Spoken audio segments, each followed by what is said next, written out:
Welcome to the Using Your iPhone as a Torch course. In this video, you'll learn how to use your phone's LED camera flash as a torch.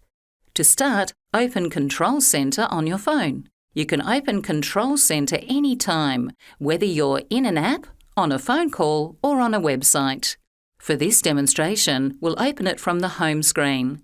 Swipe down from the top right. Start with your finger in the bezel, which is the area that surrounds the screen.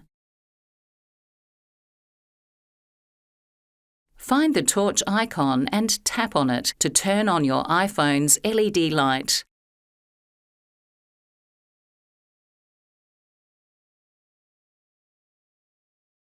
To adjust the brightness of the light, tap and hold the icon until the bar appears.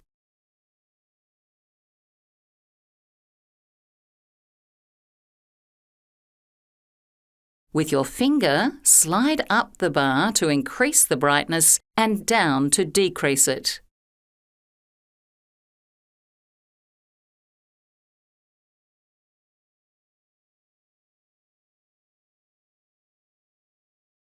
Tap the screen anywhere outside of the bar to return to the control center. To turn off the light, tap on the torch icon.